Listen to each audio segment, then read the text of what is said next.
Está con nosotros don Fernando Calle, distinguido constitucionalista, ex magistrado del Tribunal Constitucional, pero también militante del Partido Aprista y ahora candidato a la Secretaría General del partido, lo cual ha sorprendido a los que pensaban que ya no iba a entrar nadie más en la carrera. ¿Ah?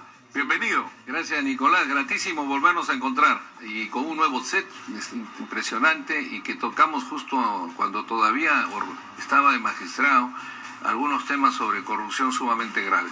Yo te agradezco, es cierto lo que tú mencionas, y esto incluso a todos los militantes pasa por una de las propuestas que han hecho todos de una nueva reinscripción generalizada, por ejemplo, que no quede nadie inscrito, como decía alguna vez hay que ver cuántos somos quienes quieren quedarse en el APRA. Y esa es una de las propuestas que ha hecho la región Macrosur, que empezó una reunión en el Cusco hace unos meses, con la presencia de muchos candidatos. Yo no era candidato todavía ahí, de ahí nació un poco del sur, de pedirme que sea candidato, cosa que desde aquí les envío un agradecimiento a toda la región Macrosur, pero que tuvo algunos requerimientos importantes, ¿no? Porque ahí terminó hace poco en Arequipa otra reunión mayor de apristas, y en la que se sacó un pronunciamiento que todo el mundo en las redes lo felicita, porque tiene cosas concretas para salir de la crisis del APRA, ¿no?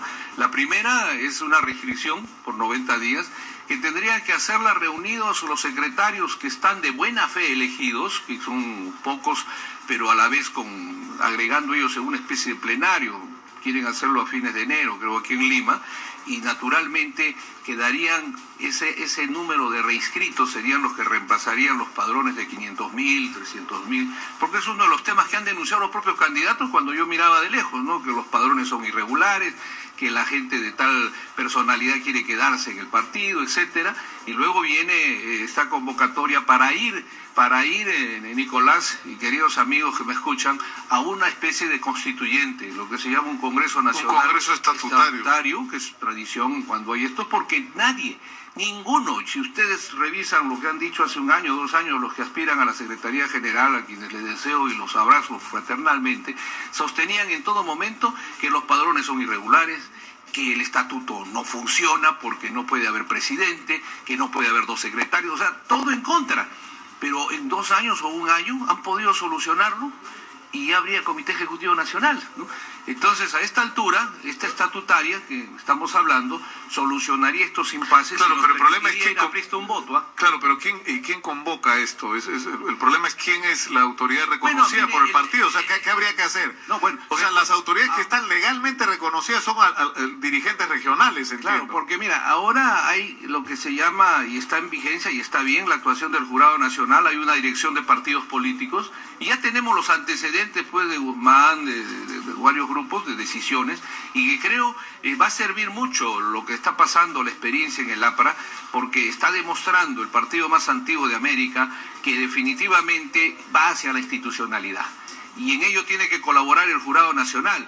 Mira, las resoluciones que ha sacado la dirección de partidos políticos del jurado, no el propio jurado, todavía no se ha llegado, hay una apelación que ha llegado y ya se verá, pero lo cierto es que ellos mismos dicen en todo momento, los mandatos han vencido, todo es ilegal. Por salvar la institucionalidad vamos a reconocer transitoriamente un tribunal electoral al que le han aumentado un miembro, y eso también ha destrozado esa decisión de la dirección política. Pero eso será, con todo respeto, a partidos pues que no tienen a nadie, por Dios, o que son de familiares o personas.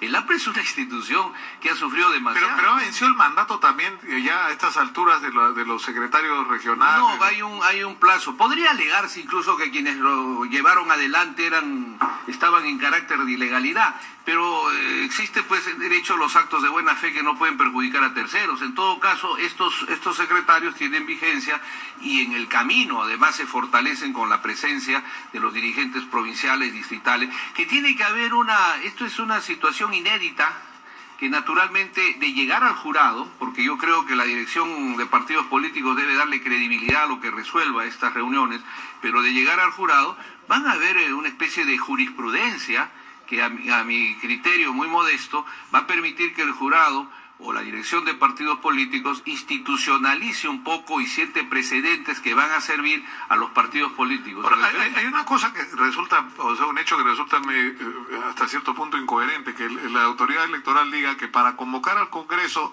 el mandato está vencido además hace rato, pero no cuestionaron ese mandato a la hora de hacer alianzas, participar en las elecciones, porque si el jurado se hubiera puesto igual de riguroso, ¿no?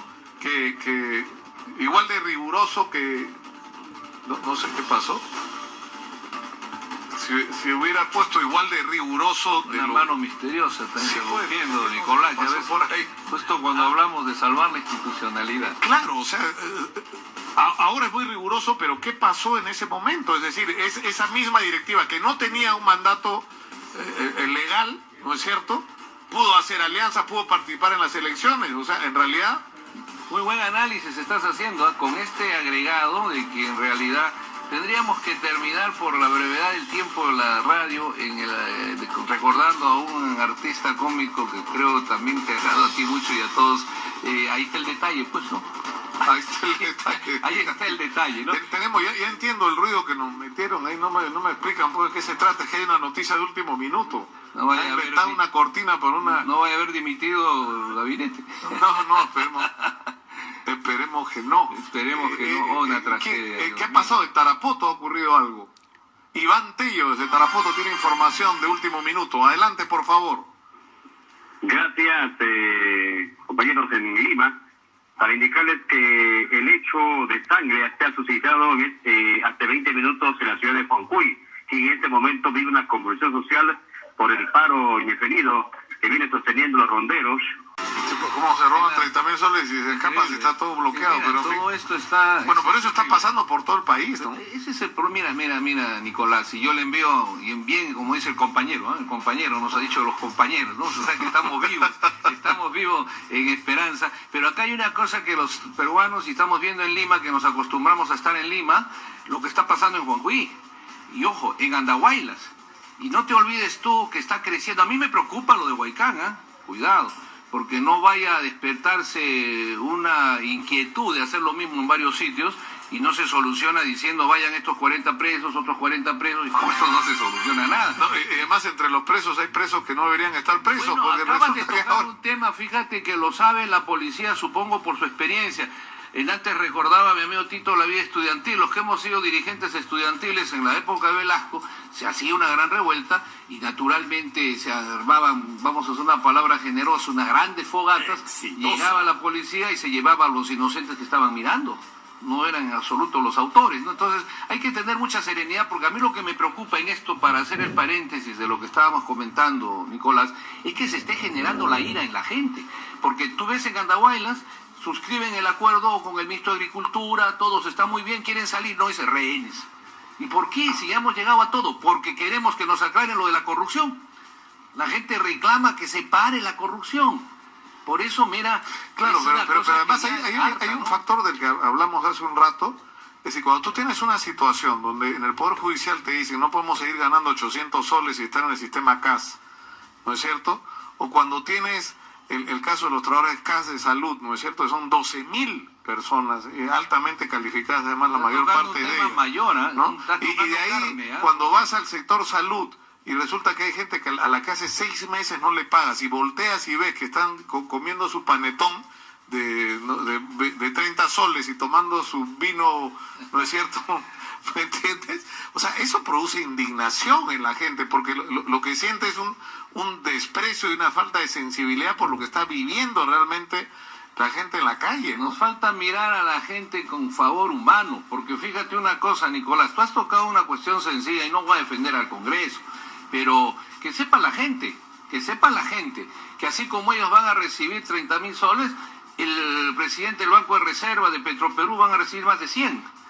Y entonces, y no sé qué canastas serán, ¿no? Pero lo cierto es de que la gente está entrando con derecho en ira, porque tú estás diciendo esto y la gente se está muriendo de hambre en muchos lugares. Los hogares saben y me están escuchando, cada semana suben los alimentos en Lima.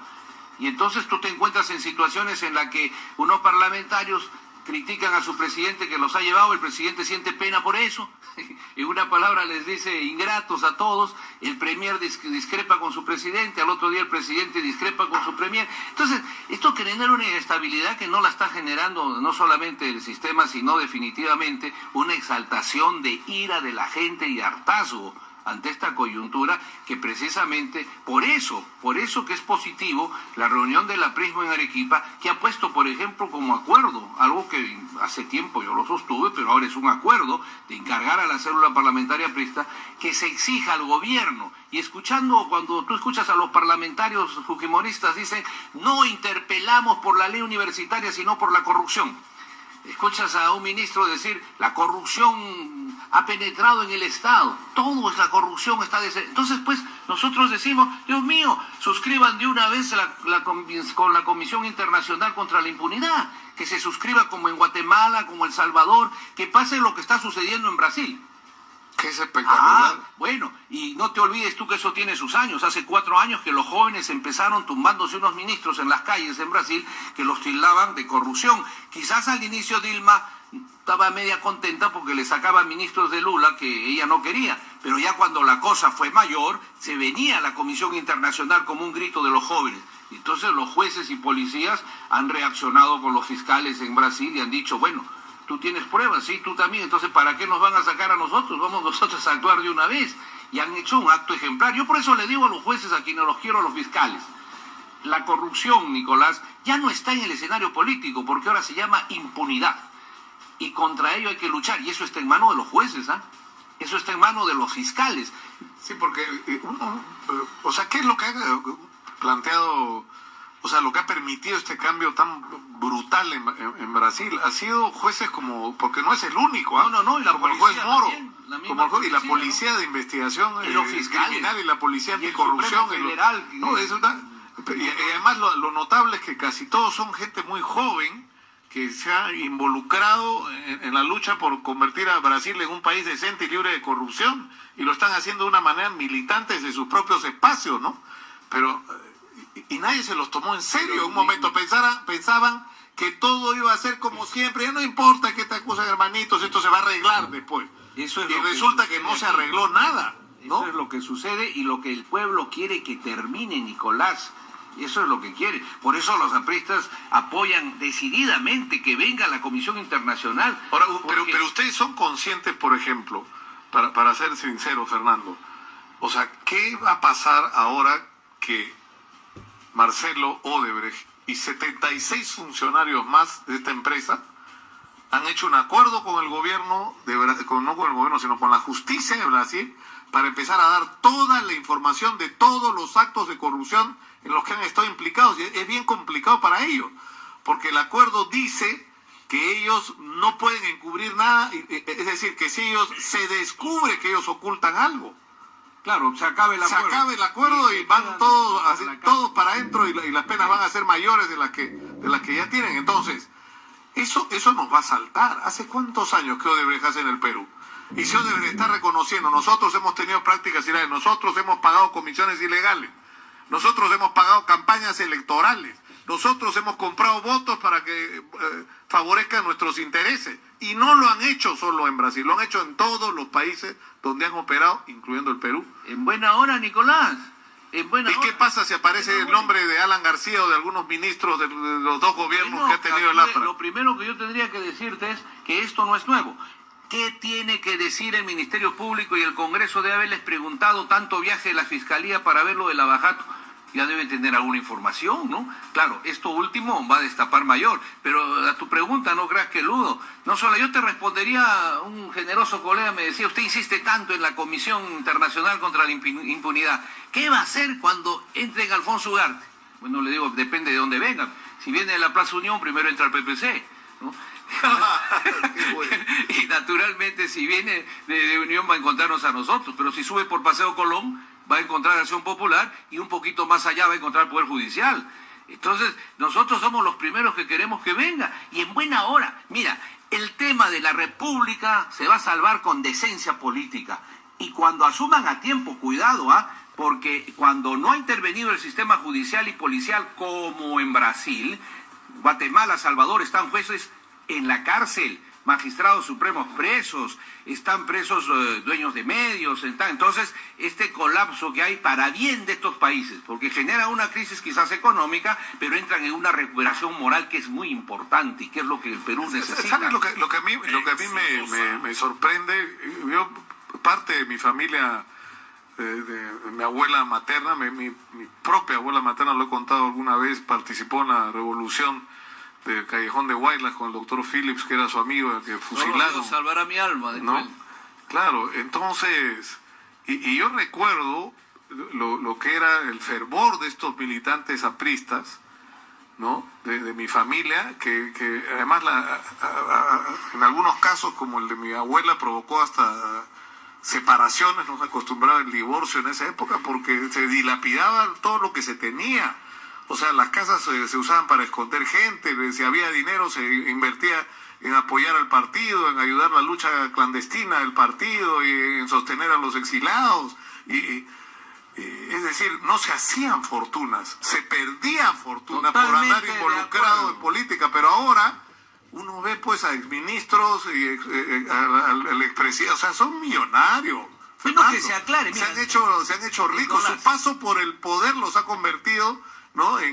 ¿No? Sí, no, pero Nicolás, tú has dicho, ¿qué vas a decir tú de Alan García y el resto? Yo diré lo que ellos han dicho, no tenemos nada que ver, pues, ¿no? Por eso que vengan de una vez, porque ellos nos dicen eso. Entonces, fíjate, yo creo que esto necesita una situación profunda, y vuelvo a insistir en el Ministerio Público y el Poder Judicial, porque está en sus manos evitar. Y no es solamente esto, ¿tú te acuerdas de los Panama Papers?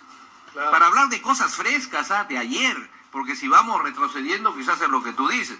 Por eso, bueno, en el partido ahora están diciendo algunos de mis adversarios, Fernando Cay, bueno, es muy honesto, pero es candidato Micio, ya el APRA no es para micios. Bueno, soy el micio, pues, pero hay una cosa, yo le ruego a los apristas, quizás como familiares tuyos que están en sus casas, en sus hogares, frustrados, vuelvan a sus locales, salgan, porque definitivamente el pueblo va a entender si nosotros logramos esta reconstrucción del cambio, porque yo no creo, ya los apristas no están creyendo en la renovación con el mismo entorno. Eso de renovaciones, como decían los que trabajaban en el cine, una ruleta rusa con el mismo billete van y vuelven, no. Se necesita un cambio fundamental, y con esto de la Comisión Internacional, mira, Nicolás, y estoy seguro que coincidirás conmigo, que el aprismo lo pone al pueblo, nadie podrá llamar corrupto al APRA. Nadie. Porque esa es una de las maldiciones que tiene. Claro, pero por eso es que estoy aquí. Tú me dices una sorpresa, y la verdad que a uno, como dices, Micio, lo que sea le cuesta, pero pone todo lo que ha logrado en su vida a un partido que tú lo has dicho bien, donde se perdía y se pierde y se tendrá que perder cosas materiales, pero tendremos que recuperar. Por eso en el manifiesto que nosotros sacamos dice 60 años, los primeros 60 años, el APRA logró la educación gratuita, la revolución de los trabajadores, los canillitas, el voto de la mujer, y estando en la prisión y perseguidos, lo logró. Y teníamos la conciencia del pueblo. En los últimos 30 años llegamos al poder 2 veces, pero perdimos la conciencia del pueblo. Y entonces ahora la tarea del aprismo es recuperar la confianza del pueblo, y no hay otra forma que no sea con honradez. Yo no conozco otra forma que ir a intentar recuperar la confianza. Pero cuando tú dices que, es decir, el problema no es la corrupción, sino la impunidad. Totalmente la impunidad. Eso va a suponer en determinado momento, porque yo lo he discutido acá, por ejemplo, con Jenny Vilcatoma, tratando de entender qué nos pasó. Es decir, pasamos de la primavera anticorrupción, porque fue una primavera, o sea, de repente se empezó a destapar lo que nunca uno se hubiera imaginado, y una vez más tuvo que ver con personas de carne y hueso. ¿No es cierto? Con Julia Príncipe, con la propia Jenny Vilcatoma, con Cristian Salas, con jueces que se compraban los pleitos ¿no es cierto? Porque así como había jueces sindicales corruptos, es decir, el problema es qué pasó después. O sea, ¿por qué voló Jenny Vilcatoma? Porque se metió con Odebrecht, por eso voló. O sea, era el momento donde la investigación empezaba y fue donde terminó. Perfecto. Y Julia Príncipe, ¿y por qué? Porque enorme responsabilidad. Claro, pero escúchame, pero ¿por qué no podías hablar de Odebrecht? Porque Odebrecht pagaba campañas electorales, porque Odebrecht ha puesto en el Perú presidentes regionales, porque Odebrecht, es decir, ha estado cerca de más de un presidente. Entonces, ahí es donde empezaba el vínculo, el link, como dicen los muchachos ahora, entre, ¿no es cierto?, entre el problema de empresas privadas que pagan coimas y políticos que las cobran. Nicolás, yo te digo una cosa. ¿Tú crees que Odebrecht nomás es? No, pero por supuesto que no. Veamos. Ahora, yo le pido pido a Jenny Vilcatona que se sume a esta campaña. No le digo que venga Lapra todavía, vamos a limpiarnos. Pero yo le digo una cosa, vamos a hablar de la impunidad. ¿No hubo una gran marcha por ni una más ni una menos de las mujeres? Bien publicitada. Y ya lo has convencido a nuestro director que está poniendo ahí el libro. Tiene que estar. Y ¿sabes por qué? Yo estoy seguro que el pueblo va a tener que mirar hacia el Lapra. Yo te pregunto ahora, les preguntaba en Puno a la gente, ¿tienen un familiar de un mal aquí? ¿Alguno de sus partidarios? No, doctor, no, profesor. Y entonces, está pues la consecuencia. Ahora van a decir, ¿conocen a alguien de Kuczynski si sus parlamentarios lo están negando, por Dios? En el APRA estamos aquí, con la factura pagada. ¿Tú crees que nos gusta el 3% o el 5%? Una última pregunta. ¿Carlos Roca? Carlito, está delicado, le envío mis saludos. Ah, sí, no sabía. ¿Pero sigue siendo candidato o no? Bueno, supongo que sí. Ahora, hay una verdad, aquí nadie somos candidatos todavía. Somos aspirantes a candidatos, porque cuando se abra la inscripción, cuando se haga la reinscripción de todos los apristas, que Dios quiera que nos ilumine el espíritu de los mártires de ahí la torre y el esfuerzo de los propios apristas. Los apristas tienen que entender que lo que se ha logrado con estos rechazos a los dirigentes es que por primera vez, Nicolás, y si eso no lo admiten los apristas, ya estamos mal. Por primera vez tienen en sus manos las bases del APRA para poner la agenda política por esta vez. Que no se la pongan de arriba ni nadie. Entonces, si eso no se aprovecha, si no se logra la institucionalidad y el cambio del partido, pues lamentablemente sí creo que es el destino malo. Pero si eso lo logramos, estoy seguro que, Nicolás, en tu sentimiento interno de un cambio social con justicia y de una economía que ingrese, pero respetando a la gente, ingresarás probablemente, aunque sea de lejos, en el camino. Es que fíjate una cosa, fíjate lo que está pasando. ¿Tú crees que es admisible, Nicolás, que hay gente que le han llegado al Congreso gracias a un candidato presidencial, lo nieguen, lo rechacen? Tenemos que dejarlo por hoy ahí, Fernando. Yo te agradezco muchísimo por estar con nosotros. No, yo te agradezco, pero ya le toca a los muchachos acá de Exitosa Deportes el turno, me estoy pasando de la hora. Muchas gracias, mucha suerte. Fernando Calle, constitucionalista, candidato a la Secretaría General del Partido Aprista. Solamente un medio segundo. Pedirle a la fuerza fujimorista que habla de corrupción y a todos que se sumen a la batalla del aprismo para que venga la Comisión Internacional contra la Impunidad aquí. Ahí vamos a vernos por dónde entra, por la Plaza Bolognesi, por algún lado, pero van a llegar. Muchas gracias a Fernando Calle. Hay una noticia de último minuto.